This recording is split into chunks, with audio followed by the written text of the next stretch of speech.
Get a little bit of gasoline. Welcome to another gas. It's the I'm 614 gonna set Sunday your Black. face See, we on got fire. one. JL, Let's what get up? higher. Let's go. Fiat cash, cryptocurrency, State of the Union. This is Black man urgency. This is for God. This is for green. Black fist in the air. If you ever had a dream, hey, what he do? What he say? What they talk about today? Keep it close to the kings. Circled around you. Now that was for dinner. Pay the chef in the kitchen. When men talk, you need to listen.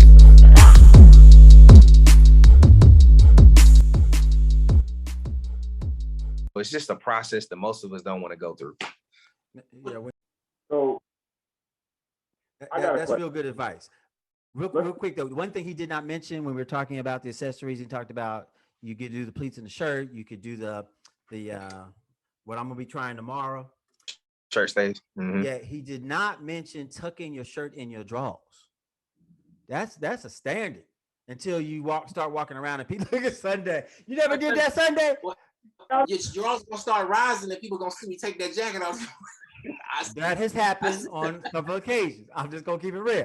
But that's old school. You tuck your shirt right into your drawers. With shorts, with shirt stays, Sunday, I'm gonna let you jump in. With short stays, I was gonna ask you, Gary, what about when you get your pants made and you do the snug ticks in your pants? Yeah, that's what I have in mind.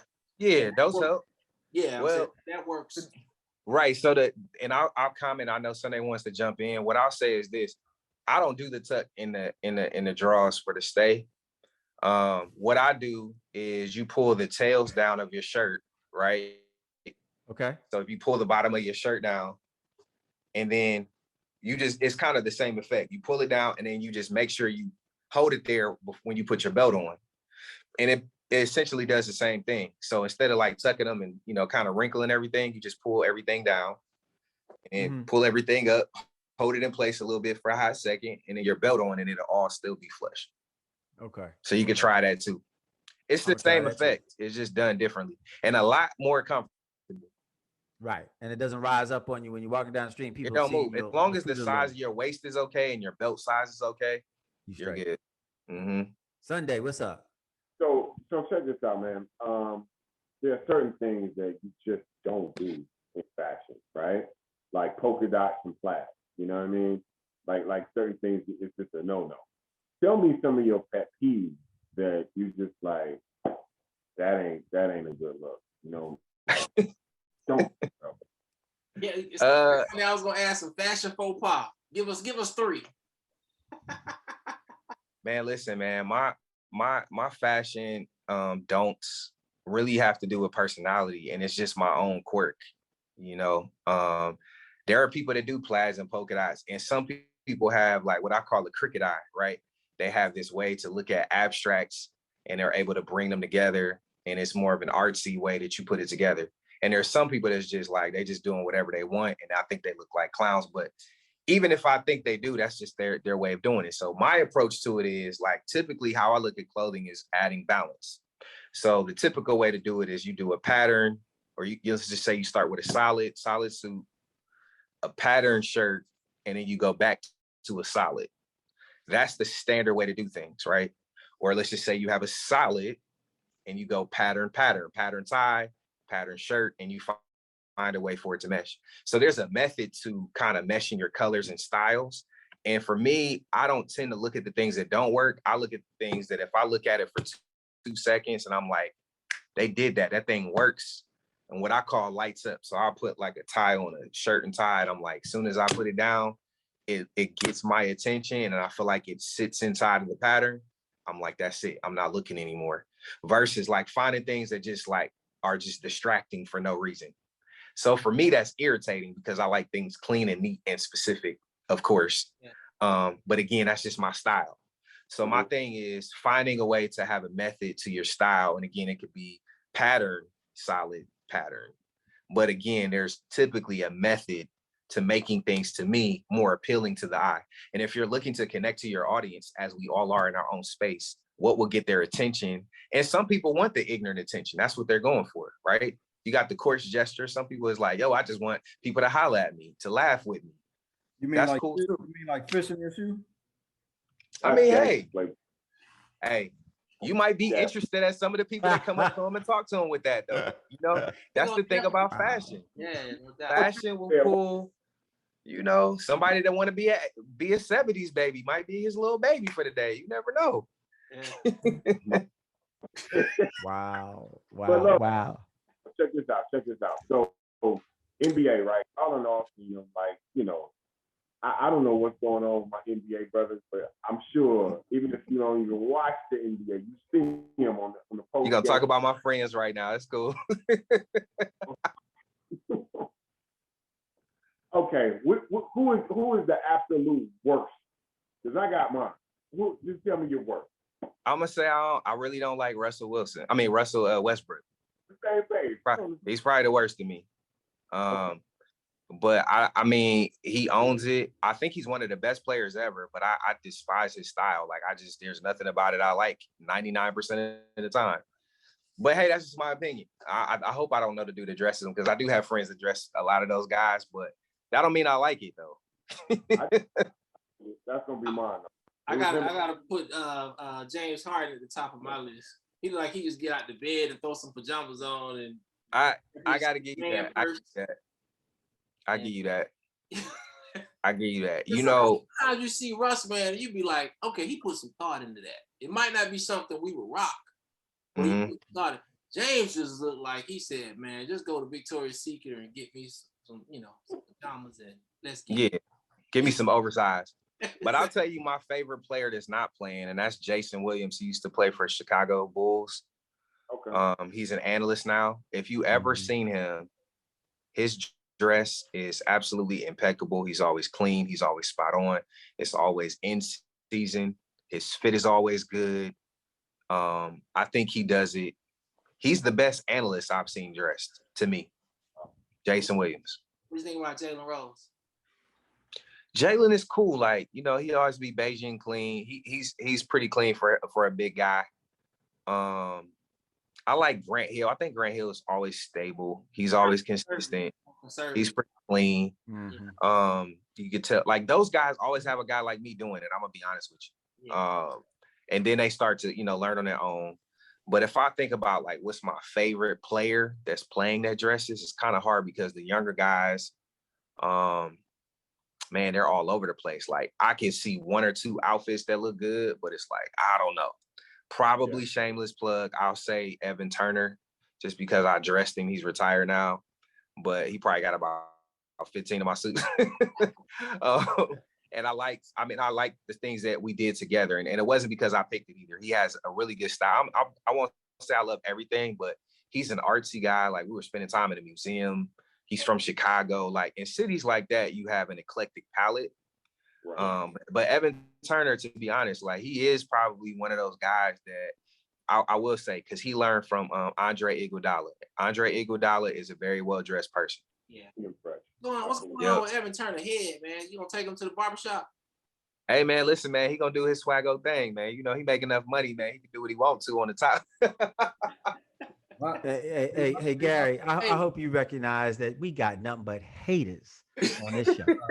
Hey man, we just keep it real, man. This barbershop talk. Hey, before we leave though, I got this bow tie. It's not an alpha. Heck yeah, tie. hold on. It's not a Sigma bow tie. None of them that they were talking about earlier. It's a bow tie. It's a bow tie. Right, so. I saw you and Charles doing your IG live.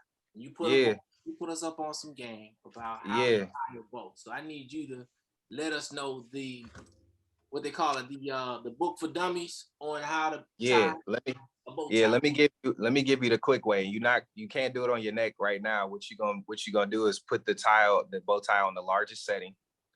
So make it as large as you can. Yep. Okay. Right. Okay. Yep. Put it on the largest setting. And what I typically do is take people through the motion, because the bow tie, the dressing part, it can get confusing once you get up here. And when you get in the mirror, you get that initiation, them arms, that trap, all that stuff you do at the gym. Yeah. So what you got to do is kind of get the memorization of like what you're trying to do. So put it on the largest setting, and then find a part on your leg or knee and see if it kind of goes around it. You might have to go low as the calf, right? And what you want to do, don't even think at all. Don't overthink. Don't think I'm tying a bow tie. Like, this is not what you're thinking about. What you want to do is tie your shoe like you do every other day. Tie your shoe. You're gonna have a loop. You're gonna wrap it around and pull it through, right? Just tie it like a shoe and don't think about it. Tie it like a shoe, wrap around and pull it through. And when you wrap around and pull it through, when you pull it through, it's called the dressing part. There's a front and a back. And when you start playing with it, that knot will start to get tight. But you start there. If everybody can tie your shoe, you can tie a bow tie. It's really that simple. Don't think about it. You're gonna make one bow, wrap it around, and pull it through. And I got a slow video that I'll send the link so you guys can look at me doing it in slow motion. And then once you get the motion, you can put it up here. But that is the motion of tying it. Just tie your shoe. Tie your shoe. When you sending that link, bro? Let's just go right to the text. When you sending that link, bro? I'm gonna send it tonight. I'm gonna send it on the text thread tonight so y'all can go look at it. We appreciate it. Because I'm right here. I'm with the loop around. Pre-made. That's what I do. Man, listen, man. We burn those where I'm from. No, I'm just playing. Like I said, we got nothing but haters on this show. Yo, spark the blaze. No, I'm just playing.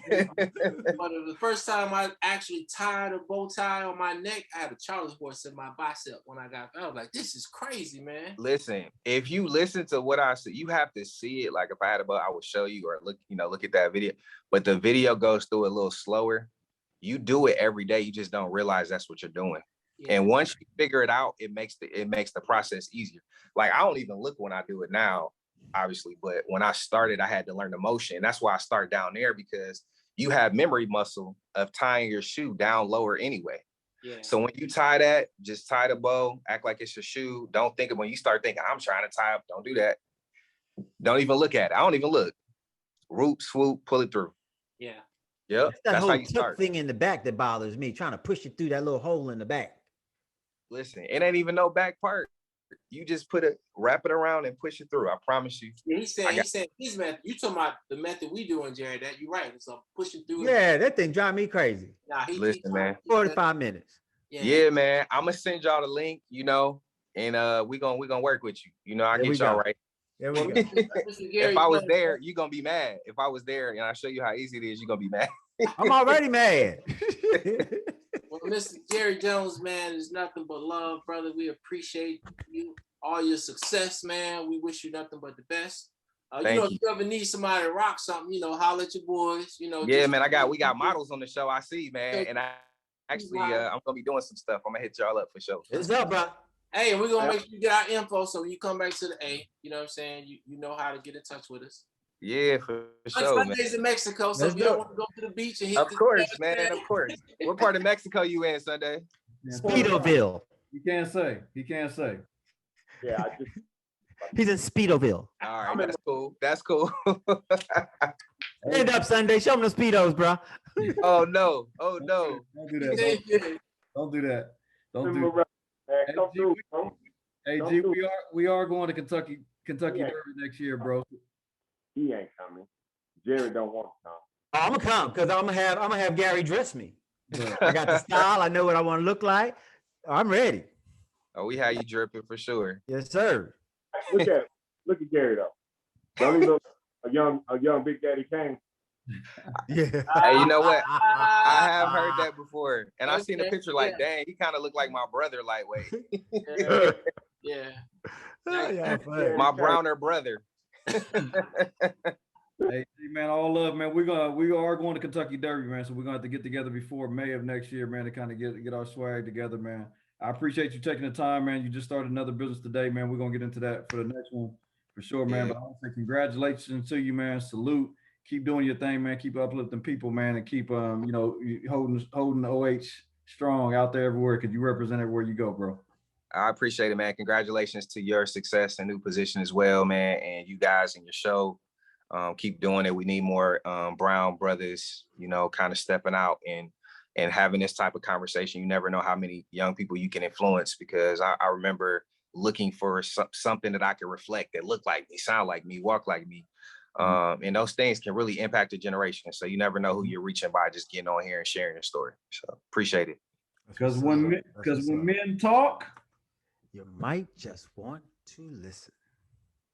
My brother. When men talk,